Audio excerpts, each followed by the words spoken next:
Comienza el Catecismo de la Iglesia Católica. Un programa dirigido por el Padre Luis Fernando de Prada.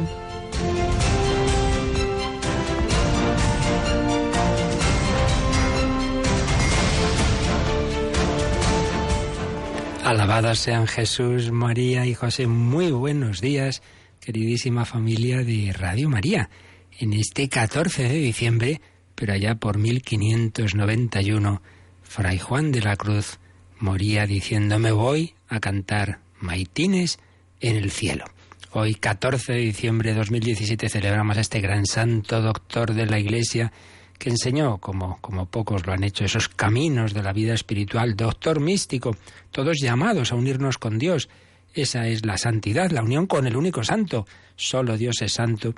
La santidad está en unirnos con Él. ¿Cómo? Por la fe, la esperanza, la caridad, dejarnos mover por el Espíritu Santo, dejarnos también purificar por la cruz. San Juan de la Cruz, ¿cuántas cruces en su vida?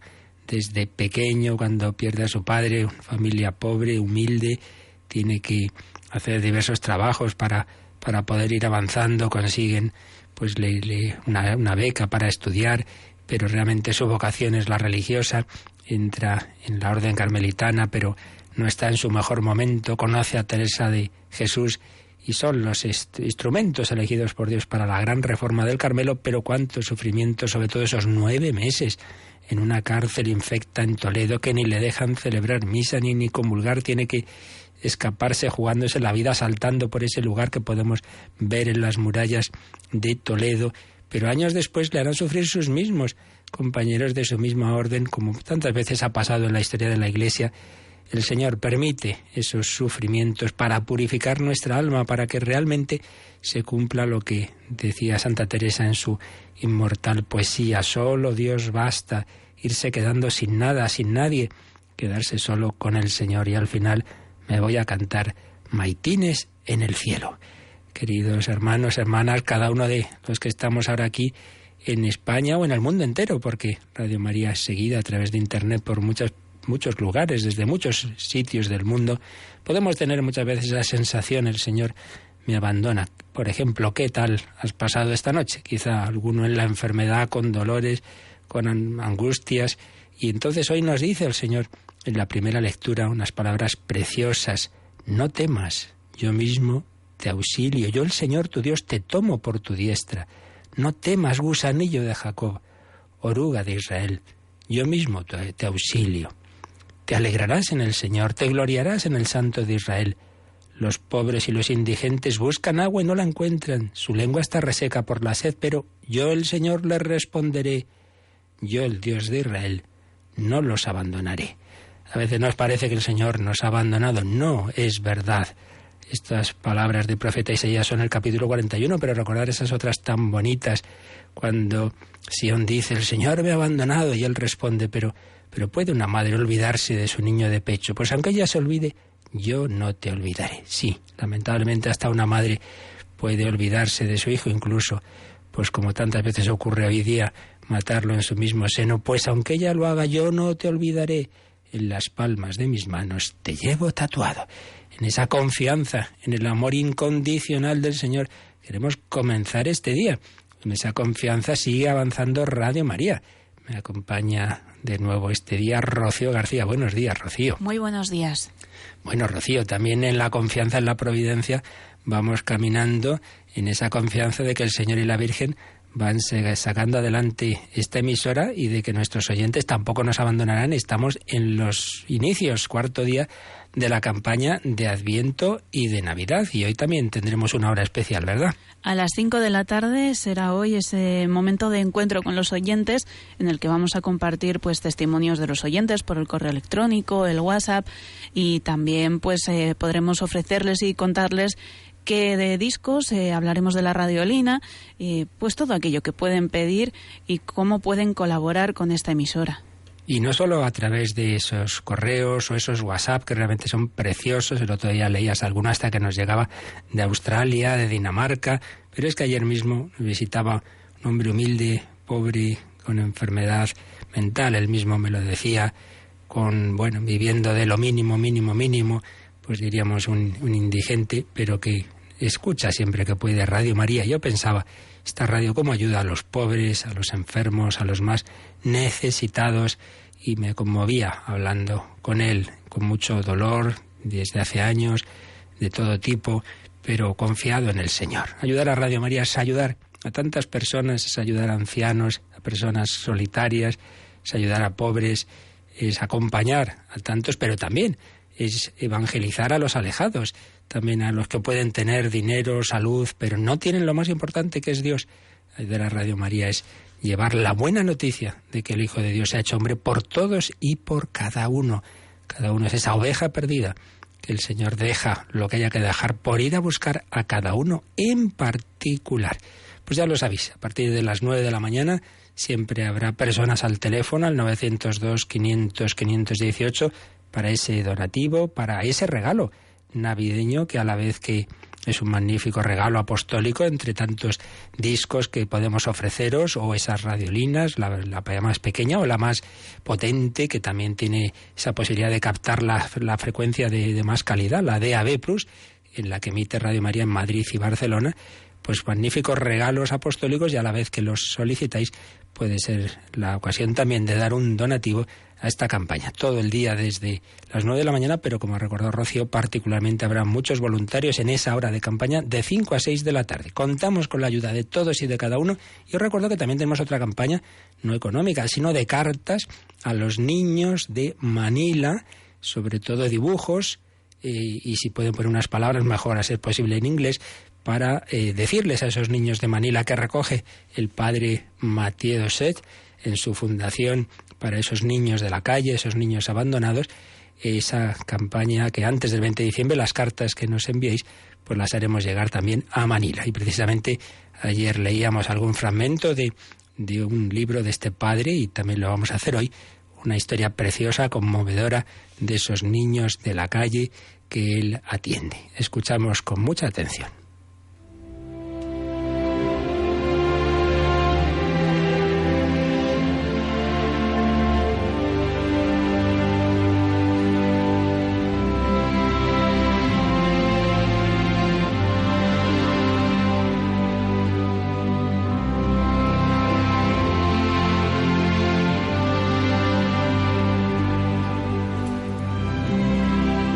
Jimmy es un niño que los educadores de nuestra fundación encontraron en las calles de Manila cuando apenas tenía 10 años.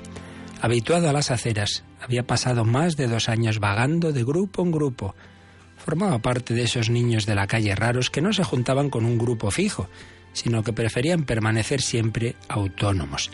Era muy inestable, y su terrible historia lo corrobora sin ninguna duda.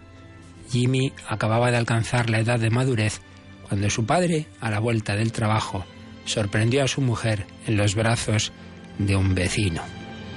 Lleno de cólera, apuñaló a su rival a la vista de sus hijos y en el forcejeo tuvo un ataque al corazón del cual nunca se recuperó.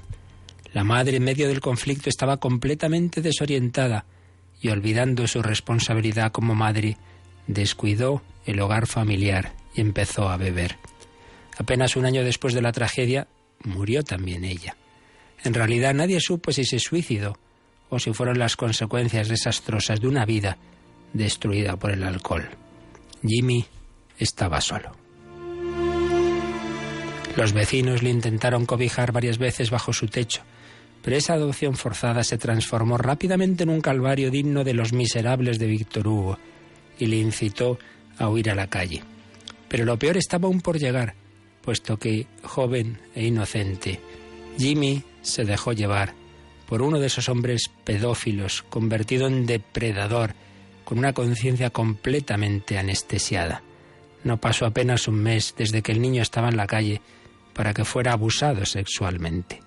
Abandonado en un terreno baldío por su agresor, estaba postrado, petrificado. La vida no era más que muerte, el amor una ilusión. Cuando los educadores le encontraron varias semanas después del drama, Jimmy se había endurecido.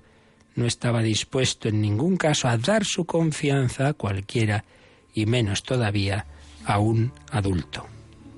No obstante, decidió venir a la fundación porque muchos chicos de su pandilla Habían decidido acompañar a los educadores. Él siguió sus pasos, pero se escapó relativamente pronto y regresó a la calle, pocos días después de su llegada al centro.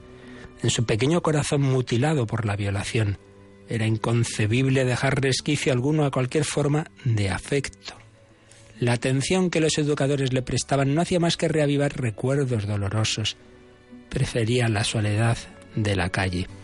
Una tarde, mientras recorríamos la ciudad, una decena de jóvenes harapientos salieron corriendo. «Han golpeado a Jimmy, ayudadnos. ¿Qué ha pasado?» Cruzaba la calle, una moto le tiró, después un coche que le seguía no pudo frenar y le pasó por encima. Se lo han llevado al hospital del Capitolio. Cuenta a continuación cómo van al hospital, cómo está grave, pero poco a poco se le operan y se va recuperando y se lo llevan al centro. Con la pierna escayolada, Jimmy pudo volver al centro algunos días más tarde. Vivía un verdadero suplicio. Su pierna le hacía sufrir el martirio, como también muchas otras heridas causadas por la caída. Estaba desfigurado. El enfermero de la fundación venía a cambiar los vendajes regularmente y los demás nos turnábamos para estar a su lado, animarle y estar ahí simplemente cerca de él. A veces nos daba la mano sin abrir los ojos, como si quisiera hacernos ver que tenía necesidad de nosotros.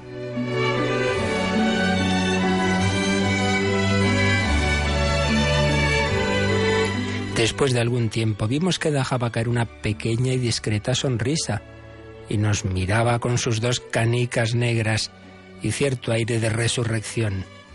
Había ganado el combate. En cuestión de semanas Jimmy retomaba su vida, podía sentarse en su cama. Parecía haber reencontrado la inocencia de su infancia. Una mañana fui a visitarle a su pequeña habitación. Al entrar le vi solo, sentado encima de su cama. Parecía perdido en sus pensamientos. Al acercarme me miró fijamente, dudó un instante y sin decir palabra, se echó en mis brazos y me apretó con fuerza. Casi me ahoga, como si tuviera miedo de dejarme ir. Después se puso a llorar. Jimmy permaneció así un buen rato, no había pronunciado una sola palabra, pero dijo mucho más que con un gran discurso. Comprendí entonces que nuestro joven convaleciente, muy golpeado ya en su corta vida por las adversidades, estaba siendo curado, pero de forma mucho más profunda que la de su cuerpo. Iba a poder caminar pronto, sin duda, pero más milagroso aún, su corazón volvía a latir de nuevo. Aún le queda un largo camino para recuperarse. Sin embargo, Jimmy ha sacado de la herida de su cuerpo la resurrección de su corazón. Comprendió no solo que era digno de ser amado como todos los niños del mundo, sino sobre todo que esta dignidad exige a su vez que él también ame. Colocó inconscientemente el pilar que le iba a permitir no solo experimentar la alegría en el fondo de su ser, sino entrar en ella, en el sentido que ofrece el Evangelio. Entra en el gozo de tu Señor. Como dice San Agustín, cuanto mayor fue el peligro en la batalla, tanto mayor es el gozo en el triunfo.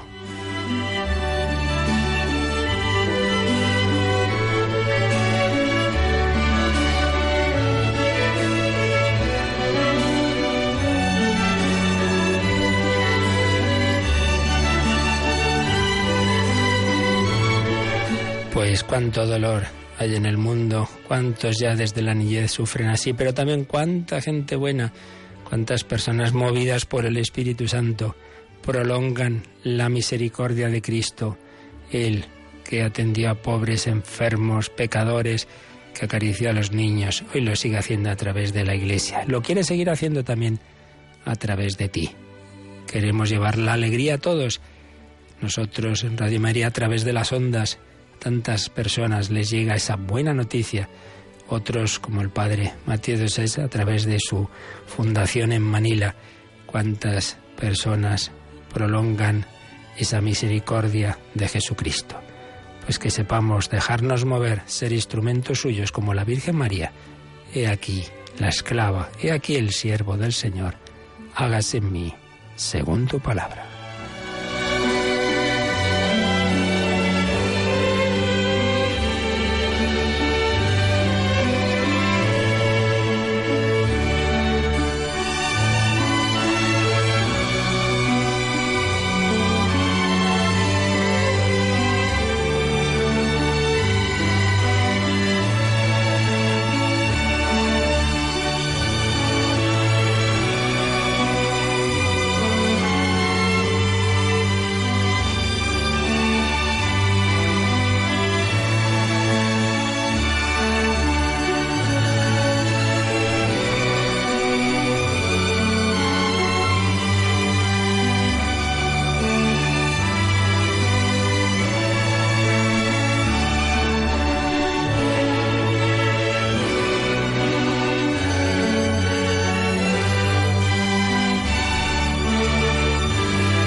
efecto, el Señor Jesucristo, el Espíritu Santo, hoy actúan a través de la Iglesia, que se concreta en esas personas que prolongan esa acción misericordiosa de Jesucristo. Y precisamente es lo que nos va a decir el número 738. Estamos en ese apartadito, ya acabando esta parte del Espíritu Santo, el Espíritu Santo y la Iglesia.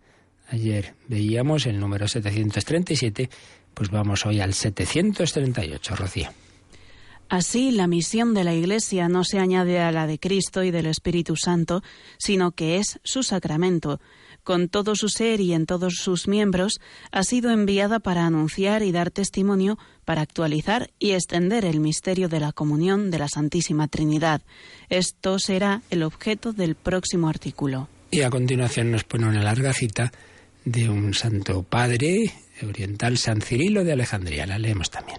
Todos nosotros que hemos recibido el mismo y único Espíritu, a saber, el Espíritu Santo, nos hemos fundido entre nosotros y con Dios, ya que por mucho que nosotros seamos numerosos separadamente y que Cristo haga que el Espíritu del Padre y suyo habite en cada uno de nosotros, este Espíritu único e indivisible lleva por sí mismo a la unidad a aquellos que son distintos entre sí y hace que todos aparezcan como una sola cosa en él.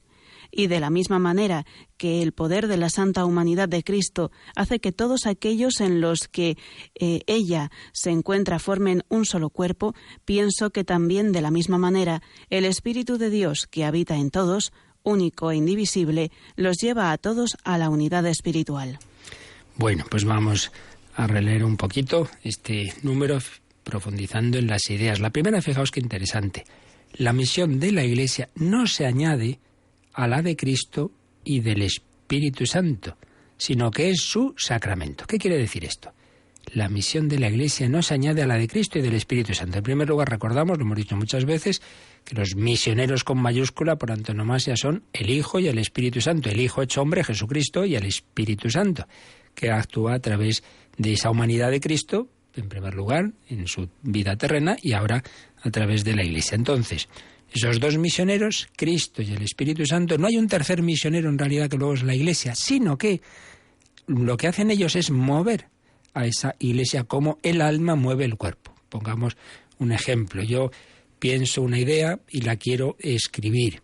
Entonces, la idea está en mi mente y mi mente, mi alma, le manda a la mano escribir con el bolígrafo. Entonces, no es que ahora el bolígrafo, él por su cuenta, escribe lo que le parece. No, evidentemente, escribe lo que mi mente está pensando. No es que sea una idea la mía y otra idea la de la mano y otra idea la del bolígrafo. No. La idea es solo mía. Lo que yo quiero escribir, eso solo soy yo. Pero lo hago a través de mi mano y a su vez a través del bolígrafo. Bueno, pues no es que esté por un lado Cristo y el Espíritu Santo y luego la Iglesia hace lo que le parece. No, la Iglesia es instrumento, sacramento. Sacramento quiere decir algo que vemos, que sentimos, que palpamos, algo sensible, pero donde actúa algo que no vemos, algo invisible. Si digamos en términos muy, muy básicos y sencillos, en un sentido amplio de la palabra sacramento. Dar la mano no es simplemente el encuentro físico de dos manos, es una manera de expresar saludo, cercanía, afecto. Dar un beso no es simplemente el encuentro de dos rostros, sino pues igualmente esa comunicación de afecto. Bueno, pues ese gesto sensible, la mano, el beso, etcétera, transmite algo invisible, un amor, un cariño, una amistad, pues algo así. Esa acción de la Iglesia y por supuesto en los sacramentos ya en el sentido estricto de la palabra, esa agua, ese pan, ese vino, etcétera, es lo que vemos, es lo que sentimos, es lo que palpamos, pero a través de ellos está lo que no sentimos de esa manera. Ahí está actuando Jesucristo. En ese sentido hablamos de sacramento. Entonces la Iglesia no es que sea algo distinto o un otro tercer misionero, sino que es la manera en que hoy actúan esos misioneros que son Jesucristo y el Espíritu Santo. Ese Jesús, ese Dios que se hizo hombre en Jesús hace 20 siglos, tuvo que escoger, no había más remedio, una época para encarnarse, una nación, una lengua, en fin, tuvo que concretar, porque al hacerse hombre Dios que es infinito, asume la limitación. No tuvo más remedio que escoger unas determinadas circunstancias. Claro, eso implica que si escoge una época, pues no está en las otras. Si escoge una nación, no escoge las otras. Entonces asume la limitación. ¿Y qué pasa con los que no vivimos hace 20 siglos en Israel? Pues el Señor, que se encarnó, que formó esa humanidad de Cristo en una época concreta, en unas circunstancias concretas, en una cultura concreta, que vivió en un sitio particular, hoy vive en España, en Francia, en Australia, en Filipinas, a través de la Iglesia. La Iglesia prolonga la encarnación de Cristo. Jesús solo pudo predicar a unos miles de personas, solo pudo acariciar a unos cuantos niños, solo pudo acercarse a un determinado número de enfermos, pero hoy lo hace, hoy y en 20 siglos y los que dure la historia, a través de San Camilo de Lelis, de Santa Teresa de Calcuta, de San Francisco de Asís, de San Vicente Paul. El Señor, a través de su Iglesia, sigue caminando por los caminos del mundo entero. Sigue predicando no ya a aquellos miles que le escuchaban en Palestina, sino a millones que le escuchan a través de los papas, de obispos, sacerdotes, catequistas, laicos. Sigue dando la vida. Él la dio en la cruz y hoy lo sigue haciendo a través de tantos mártires. Sigue dirigiéndose a los más pobres y necesitados a través de tantas personas buenas, de tantas instituciones, de tantas órdenes religiosas. Es el misterio de la prolongación de la encarnación en la Iglesia. Y esa Iglesia tiene esa alma, que es el Espíritu Santo. Si lo que hace uno de nosotros, mis palabras ahora mismo, lo que yo pueda escribir, lo que pueda escribir mi bolígrafo o mi ordenador, pues en realidad está movido por mi alma humana, lo que hace la Iglesia está movido por el Espíritu Santo, su alma. Es lo que quiere decir que la misión de la Iglesia no es otra, distinta a la de Cristo y del Espíritu Santo, sino que es su sacramento, su instrumento. Y sigue diciendo, con todo su ser y en todos sus miembros, con todo el ser de la Iglesia y en todos sus miembros, ha sido enviada ¿a qué? A anunciar, a dar testimonio, para actualizar y extender el misterio de la comunión de la Santísima Trinidad. Es decir, eso que veíamos ayer, de que la vida cristiana es que el Espíritu Santo nos lleva a Jesucristo y Jesucristo nos mete en su corazón y entonces somos hijos en el Hijo. Entramos en la Santísima Trinidad. Somos hijos de Dios Padre porque estamos en el Hijo con mayúscula. Entonces entramos en casa, entramos en la familia, entramos en esa comunión de la Santísima Trinidad. Entra en el gozo de tu Señor.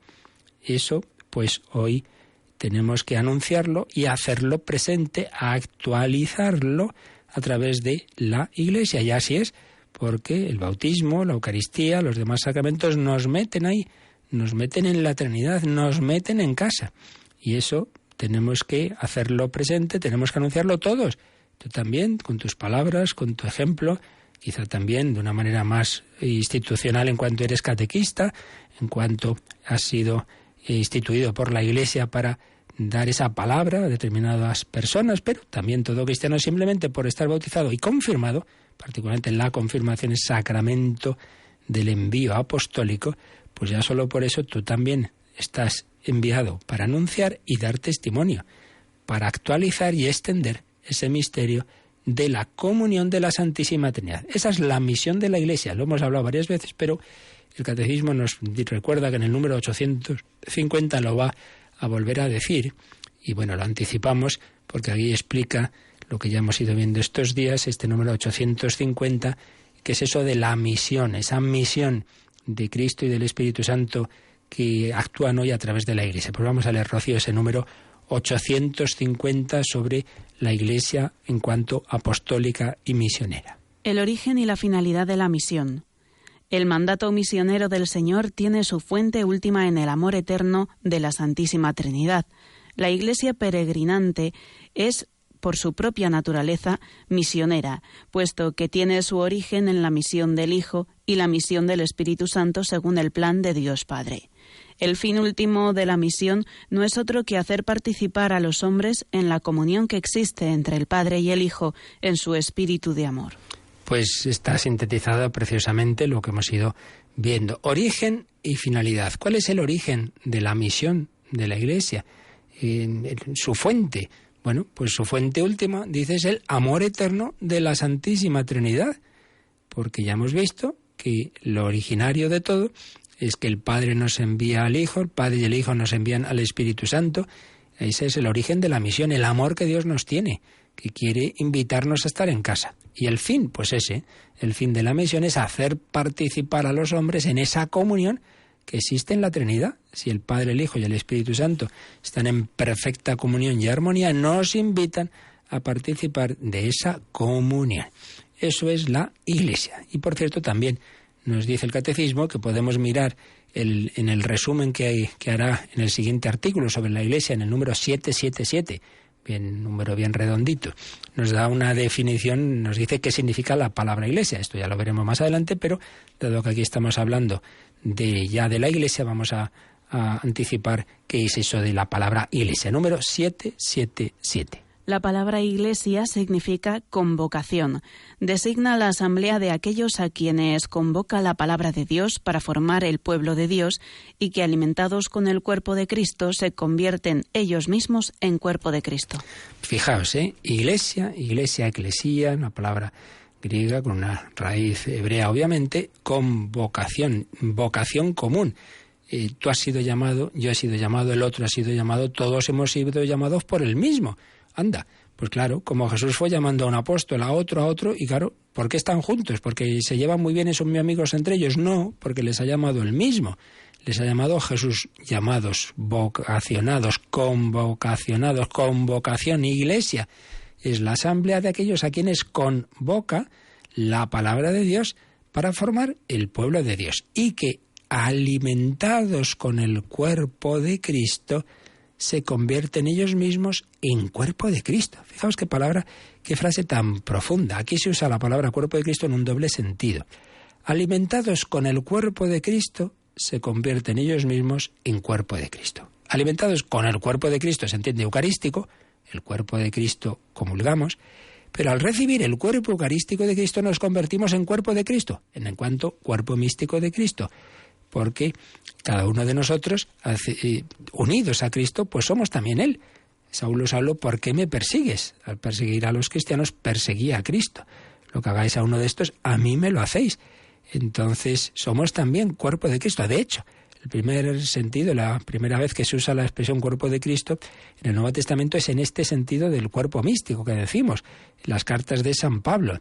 En un segundo sentido, el cuerpo eucarístico. Están íntimamente ligadas las dos acepciones, porque precisamente comulgando todos el mismo cuerpo eucarístico de Cristo y alimentados, movidos por la misma sangre que es el Espíritu Santo, pues formamos ese cuerpo místico de Cristo. Somos Cristo porque nos ha unido el Espíritu Santo, nos ha metido en esa comunión que nos ha explicado San Cirilo de Alejandría, como ahora enseguida volveremos a repasar ese texto tan bello. Pero vamos a quedarnos dando gracias de que el Señor sigue hoy viviendo, actuando, amando en la Iglesia. También sigue siendo perseguido en la Iglesia. Si a mí me han perseguido, también a vosotros os perseguirán. La Iglesia hace presente a Cristo, hace presente su palabra, hace presente su amor, hace presente también, ya digo, las reacciones que tuvieron los hombres ante el Señor, buenas y malas, se dan hoy ante la Iglesia. Por eso esta canción tan bella que vamos a escuchar ahora del padre Gonzalo Mazarrasa, aunque cantada por Ana y Alfonso, nos habla de esa Iglesia del Señor que vive lo que vivió el propio Señor, lo que vivió Jesucristo. Pues demos gracias de estar en la Iglesia, de ser miembros de ese cuerpo místico de Cristo.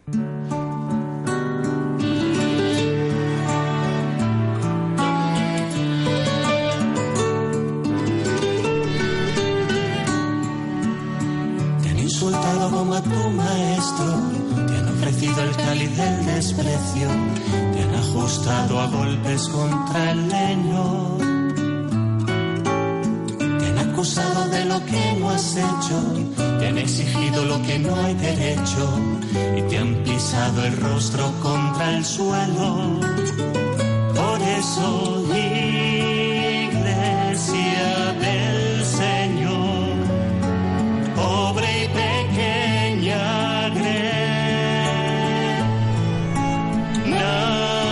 nacida en el dolor,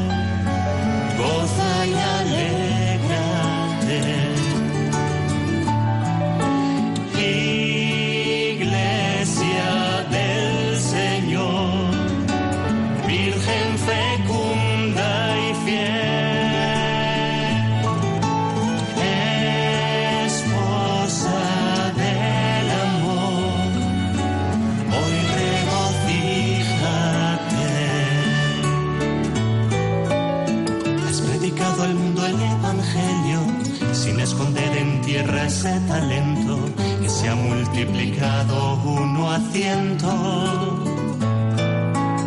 Has perdonado el odio y en silencio te has sacudido el polvo del desierto, convirtiendo en amor en sufrimiento.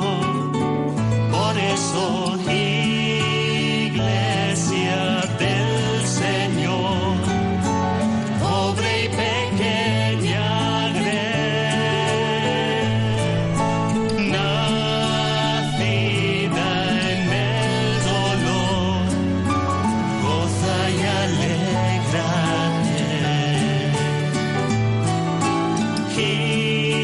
Iglesia del Señor, Virgen fecunda y fiel, esposa del amor, hoy regocíjate. Están escuchando el Catecismo de la Iglesia Católica con el Padre Luis Fernando de Prada. Iglesia del Señor, cuerpo de Cristo, templo del Espíritu Santo, que nos une a todos. Y es lo que ese texto que cita el número 738 de San Cirilo de Alejandría nos recuerda, que todos hemos recibido el mismo y único Espíritu, el Espíritu Santo. En mi cuerpo hay miembros muy distintos, pero todos están unidos y todos están movidos por la misma alma. Bueno, pues también el alma de la Iglesia es el Espíritu Santo. Tenemos el mismo Espíritu, ese misionero que está en la Amazonía, ese padre de familia que está en ese pueblecito de Castilla, ese sacerdote, esa carmelita, esa profesora, ese religioso, ese obispo, todos y cada uno, ese niño y ese joven, movidos por el Espíritu Santo. Y por eso dice, nos hemos fundido entre nosotros y con Dios, no en un sentido de fusión anónima, sino de profunda unidad por el amor, ya que, por mucho que nosotros seamos numerosos separadamente y que Cristo haga que el Espíritu del Padre y suyo habite en cada uno, este Espíritu único e indivisible lleva por sí mismo a la unidad a aquellos que son distintos entre sí, y lo seguiremos siendo, porque Dios no anula la peculiaridad de cada uno. El cielo seguirá siendo distinto y tendrá su personalidad. San Juan de la Cruz y Santa Teresa, cada uno somos cada uno y sus cada unadas que decimos, pero unidos en el amor, unidos por el mismo Espíritu. Y entonces dice San Cirilo, eso hace que todos aparezcan como una sola cosa en Él. Y de la misma manera que el poder de la santa humanidad de Cristo hace que todos aquellos en los que ella se encuentra formen un solo cuerpo, también de la misma manera el Espíritu de Dios que habita en todos, único e indivisible, los lleva a todos a la unidad espiritual. Y esto, como ya comentábamos ayer, no son teorías, esto lo experimentamos cuando te encuentras con una persona que vive tu fe, que vive tu espíritu de oración, de comunión sacramental, que no conoces de nada, que es a lo mejor de otra raza, de otra cultura, sí, pero enseguida te sientes más unido a él que a tu vecino, que está a 3 metros de tu casa, pero que no tiene tu fe, que no recibe tu misma Eucaristía, etcétera. La unidad. Pues vamos a ampliar hoy y los próximos días, si Dios quiere, estos números sobre la Iglesia y el Espíritu Santo, resumiendo las palabras que tuvo en la JMJ, la Jornada Mundial de la Juventud de Australia, de Sydney, el Papa Benedicto XVI, porque precisamente se dedicó a esto, al Espíritu Santo, la Iglesia, la confirmación, y por eso nos puede venir muy bien para profundizar en estos temas tan bellos. Voy resumiendo palabras del Papa en la vigilia con los jóvenes del 19 de julio de 2008 y también luego en la misa que tuvo el 20 de julio. Señalaba cómo nuestro testimonio cristiano es una ofrenda a un mundo frágil en muchos aspectos. La sociedad contemporánea sufre un proceso de fragmentación por un modo de pensar que tiene una visión reducida, porque descuida el horizonte de la verdad sobre Dios y sobre nosotros. El relativismo, pues sabemos, uno de los grandes temas en que insistió el Papa Benedicto XVI y ya antes como Joseph Ratzinger, el relativismo no es capaz de ver el cuadro en su totalidad. Ignora los principios que nos hacen capaces de vivir y crecer en la unidad, en el orden y en la armonía. Estamos viendo en el Catecismo que el Espíritu Santo nos da la unidad y en cambio el relativismo como impide, o sea, hace pensar que no existe nada objetivo común, pues claro, nos lleva a todo lo contrario. Nos lleva no simplemente a un pluralismo de la peculiaridad de cada uno, sino a que no haya nada en común. Y por eso no puede haber verdadera unidad desde el relativismo. Como testigos cristianos, ¿cuál es nuestra respuesta a un mundo dividido y fragmentario? La unidad y reconciliación no se pueden alcanzar solo con nuestros esfuerzos. Dios nos ha hecho el uno para el otro. Citaba Génesis, como el Señor nos ha creado en comunión, ya desde la creación de varón y mujer. Solo en Dios y en su Iglesia podemos encontrar la unidad que buscamos. Mirad, esto es muy importante. Una unidad honda, profunda, que a la vez que respeta la libertad y la individualidad de cada uno, nos une en lo más profundo, solo puede darse en Dios y en la acción de Dios que hoy es en la Iglesia. Solo en Dios y en su Iglesia podemos encontrar la unidad que buscamos. Por eso, pues hay que hacer reuniones y pactos y así, sí, todo está muy bien. Pero hay que ser conscientes de que la unidad honda y profunda solo puede darse si hay unidad de corazones, la cual solo puede hacerla Dios. Y seguía diciendo Benedicto XVI, frente a las imperfecciones y desilusiones, tenemos a veces la tentación de construir artificialmente una comunidad perfecta, entre comillas lo de perfecta. No se trata de una tentación nueva. En la historia de la Iglesia hay muchos ejemplos de tentativas de pasar por alto las debilidades y los fracasos humanos para crear una unidad perfecta, una utopía espiritual. Pero estos intentos de construir la unidad en realidad la debilitan. Separar al Espíritu Santo de Cristo, presente en la estructura institucional de la Iglesia, pondría en peligro la unidad de la comunidad cristiana. Entonces, aquí hace alusión a esos intentos utópicos. Bueno, no, nosotros vamos a hacer aquí una pequeña comunidad que de verdad viva la pobreza y bueno, pues al margen de la jerarquía de la Iglesia. Y entonces aquí nosotros sí que vamos a ser los puros y los perfectos. Son tentaciones que se han dado en la historia de la Iglesia, pero podemos añadir aquí que evidentemente también en el orden civil, sobre todo los totalitarismos del siglo XX, sí, ideologías que han prometido esa sociedad perfecta, la sociedad sin clases, el paraíso comunista, sí, a costa de cargarse a todos los millones que no veían las cosas como los que estaban dirigiendo esa sociedad. Ha sido la gran tragedia de esas utopías que han asolado el siglo XX de muertos y de violencia. Ese pretender construir una unidad artificial bajo un ideal de supuesta justicia y perfección, pero que son los hombres los que la definen. Y ese es un peligro pues grandísimo. No, la unidad tiene que venir de dentro, tiene que venir del Espíritu Santo. Y es lo que va a desarrollar a continuación en estas palabras que dirigía Benedicto XVI a los jóvenes en Sydney. La unidad pertenece a la esencia de la Iglesia. Recordemos, decimos, la Iglesia es una, santa, católica, apostólica, una. Pidamos ese cultivar la unidad, contribuir a ella, resistir a cualquier tentación de darnos media vuelta y marcharnos. ¿Sois capaces de oír, a través de las disonancias y divisiones del mundo, la voz acorde de la humanidad? Desde el niño abandonado en un campo de Darfur, a un adolescente desconcertado, a un padre angustiado en un barrio periférico cualquiera, o tal vez ahora desde lo profundo de vuestro corazón, se alza el mismo grito humano que anhela reconocimiento, pertenencia, unidad. ¿Quién puede satisfacer ese deseo humano esencial de ser uno, de estar inmerso en la comunión, de estar edificado y ser guiado a la verdad? El Espíritu Santo. Ese es su papel, realizar la obra de Cristo. Enriquecidos con los dones del Espíritu, tendréis la fuerza de ir más allá de vuestras visiones parciales, de vuestra utopía, de la precariedad fugaz, para ofrecer la coherencia y la certeza del testimonio cristiano.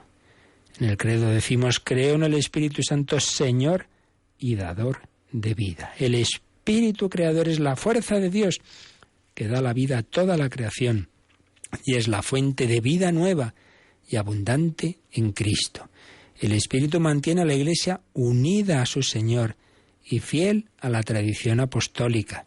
Él es quien inspira las Sagradas Escrituras y guía al pueblo de Dios hacia la plenitud de la verdad. De todos estos modos, el Espíritu es dador de vida. Nos conduce al corazón mismo de Dios.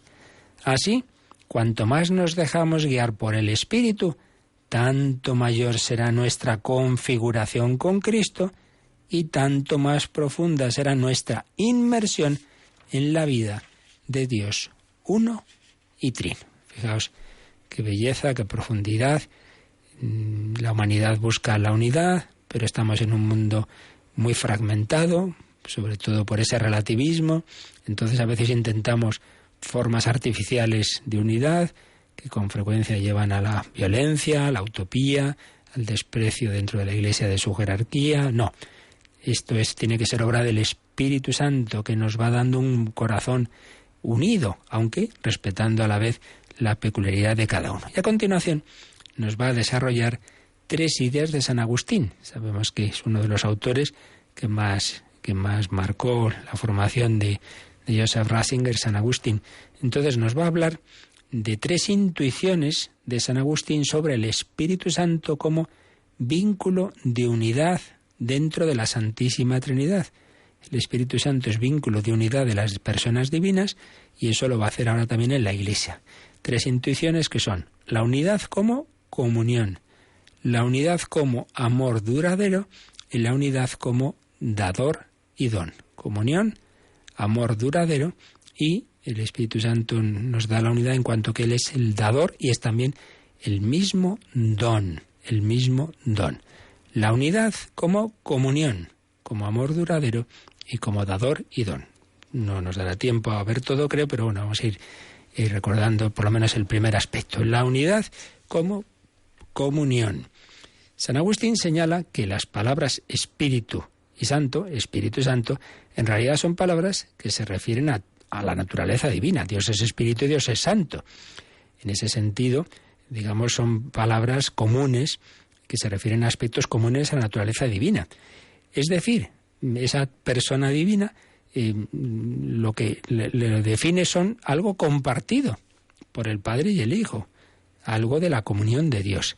Por eso, si la característica propia del Espíritu es de ser lo que es compartido por el Padre y el Hijo, Agustín concluye que la cualidad peculiar del Espíritu es la unidad. Una unidad de comunión vivida, una unidad de personas en relación mutua de constante entrega, el Padre y el Hijo que se dan el uno al otro. Una unidad verdadera nunca puede estar fundada sobre relaciones que nieguen la igual dignidad de las demás personas. Fijaos, lo que es una reflexión sobre la Santísima Trinidad nos ilumina para la vida humana, la vida social. Las 3 personas divinas las 3 comparten la misma naturaleza divina, no es una más Dios que la otra, no. Bueno, pues también nuestras relaciones debemos tener siempre ese respeto de uno al otro. Yo no soy más que tú, porque pueda tener otro cargo distinto. El Padre, sí, el Padre es principio sin principio, el Hijo procede del Padre, sí, pero el Padre no es más Dios que el Hijo. El Padre y el Hijo no son más Dios que el Espíritu Santo, los 3 son el único Dios. Por eso, gloria al Padre y al Hijo y al Espíritu Santo. Una unidad de comunión, una unidad de personas en relación mutua de constante entrega. La unidad no puede fundarse en relaciones que nieguen la igual dignidad. Tampoco la unidad es simplemente la suma total de los grupos, mediante los cuales intentamos a veces definirnos a nosotros mismos. Solo en la vida de comunión se sostiene la unidad y se realiza plenamente la identidad humana.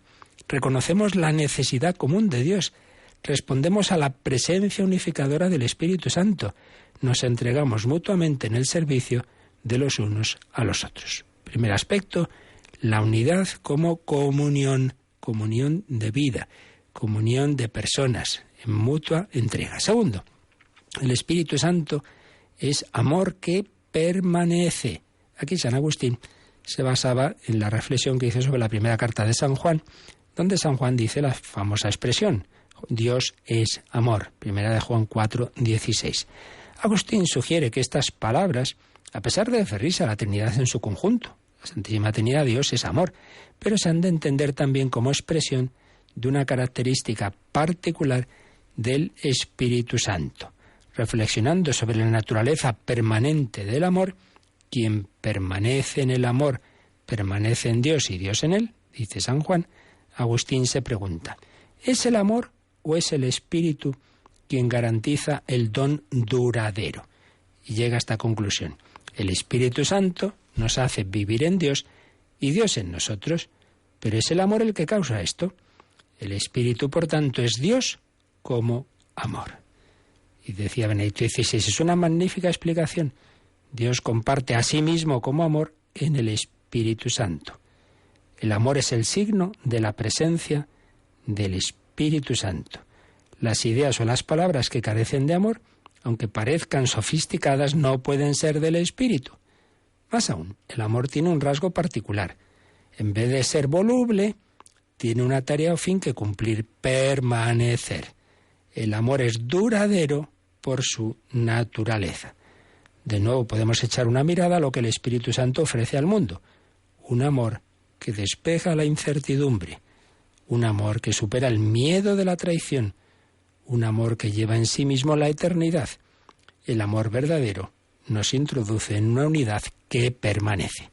Segunda idea preciosa. El Espíritu Santo es el amor duradero, el amor que permanece. Bueno, nos da tiempo a leer, aunque ya lo expliquemos otra vez con más calma otro día. La tercera intuición. El Espíritu Santo como don. Como don. Y aquí partía San Agustín del diálogo de Jesús con la samaritana.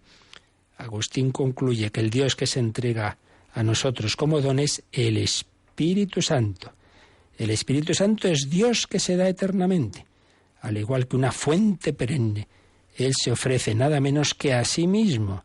Observando este don incesante, llegamos a ver los límites de todo lo que acaba, la locura de una mentalidad consumista. Empezamos a entender por qué la búsqueda de novedades nos deja insatisfechos y deseosos de algo más.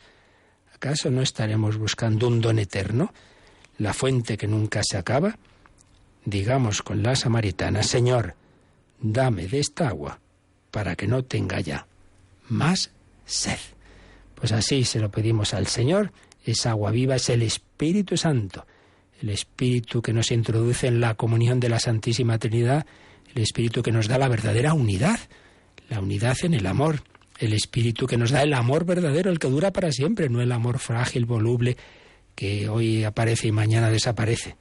El amor que llena nuestro corazón, el verdadero don, el verdadero regalo, el amor de Dios. Dios se me da a sí mismo.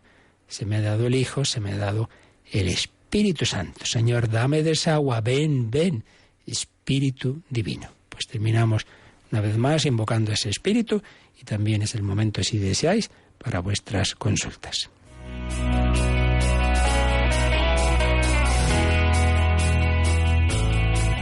Participa en el programa con tus preguntas y dudas. Llama al 91 005 9419. 91 005 9419. También puedes escribir un mail a catecismo@radiomaria.es. catecismo@radiomaria.es.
Espíritu Divino. Teníamos algunos correos por aquí pendientes. Por ejemplo, nos preguntaba Carmen, si Adán y Eva tuvieron 3 hijos varones, ¿cómo continuó la especie humana? Bueno, ya explicamos en su momento, hace ya bastante, cuando hablamos del Génesis, que los 11 primeros capítulos del Génesis transmiten verdades teológicas, verdades verdaderas, y valga la redundancia, pero con un lenguaje simbólico y figurado, no hay que tomar al pie de la letra. Es una manera de decir que de esa primera pareja humana procede una humanidad en la que se van dando diversos hechos, buenos y malos, como es el asesinato de Caín a Abel, pero no hay que decir que fue exactamente así, sino que son, maneras de transmitir una serie de verdades, pero que no hay que tomar, ya digo, con un lenguaje histórico como si fuera una especie de crónica periodística. Entonces no es que fueran esos 3 varones y no hubiera más. Eso ya entra en un terreno, que pueden expresarse las verdades con un lenguaje, pero repito que no hay que tomar al pie de la letra como si fuera tal cual en ese sentido periodístico. En ese sentido, pues lo importante es quedarnos con las verdades de fondo. Tenemos también alguna llamada, creo, ¿no, Rocío? Sí, José Luis se preguntaba si en la Iglesia, como pasaba en los primeros tiempos del cristianismo, hay 2 santos o 2 autoridades de la Iglesia que tienen diferentes opiniones sobre temas de fe. Sí. ¿Cómo se toma la decisión? ¿Se hace un concilio? ¿Se espera que el Señor ilumine a uno de los 2?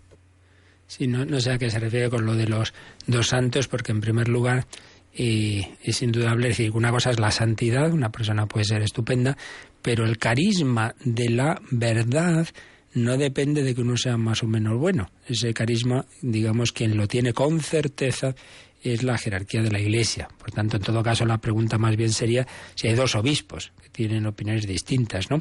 Entonces, en efecto, ahí tenemos, por un lado, quien tiene la garantía de la infalibilidad es la Iglesia universal. Y esa universalidad de la Iglesia se puede ver, digamos, de 2 maneras. Una, en efecto, en un concilio, o cuando todos moralmente hablando, la inmensa mayoría, ¿no?, de los obispos de la Iglesia concuerdan en que algo está revelado por Dios, que algo es de fe, por supuesto, entre ellos la cabeza, que es el Papa. Entonces esa es una manera de universalidad, sea por separado todos concordantes, o sea, que se ve más fácil, en un concilio ecuménico, los grandes concilios de la historia de la Iglesia, en los que ha surgido un problema, un tema, y al final, pues en efecto, en la unidad de ese concilio ecuménico, precisamente significa eso, ¿no?, universal, pues, la respuesta es esta. Entonces ahí, universalidad es de la Iglesia, por tanto, garantía que es Jesucristo quien asiste eso. Pero también está más sencillo esa universalidad en el Papa. Pero ojo, no el Papa simplemente cada vez que dice no sé qué en una audiencia o en una entrevista, evidentemente que no, sino en cuanto Papa, en cuanto sumo pontífice, que hablando no de cualquier cosa, sino de fe y moral, es decir, en el campo propio de la revelación, dice esto es definitivo, esto es ciertísimo. Bueno, está ahí todo el tema de la interpretación de las reglas teológicas, de esto habla el Vaticano II, el Lumen Gentium, recordar que 24 por ahí, y bueno, este sería un tema largo que en su momento también vimos, pero así, en 2 palabras eso. La certeza viene de esa universalidad de la Iglesia que se puede dar sobre todo en un concilio o en una decisión del Papa en cuanto cabeza de la Iglesia universal y en cuanto en un acto especialmente solemne y con unas palabras que quieren decir que es algo definitivo, pues dice esto, ante tal duda, esta es la respuesta. Entonces se viene de ese magisterio infalible de la Iglesia, la certeza cuando hay dudas. En efecto, cuando queda darse, claro que sí, se han dado y se dan, y siempre esto es algo habitual. Muy bien, pues ya seguiremos explicando todo esto, nos hemos quedado ahí todavía a medias de esto tan bello, tan profundo, el Espíritu Santo y la Iglesia. Os recuerdo que estamos en campaña, que necesitamos la ayuda de todos para que esta radio pueda seguir adelante, para que sigan existiendo programas como este. Te necesitamos también a ti. Desde las 9 hay voluntarios al 902-500-518 para recibir tu donativo, tu encargo. Gracias a Rocío García y a todos vosotros, a quienes pedimos que Dios bendiga. La bendición de Dios Todopoderoso, Padre, Hijo y Espíritu Santo, descienda sobre vosotros. Alabado sea Jesucristo.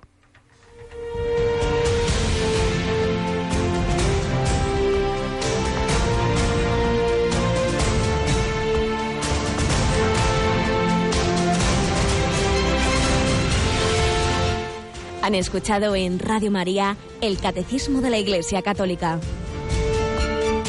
Un programa dirigido por el Padre Luis Fernando de Prada.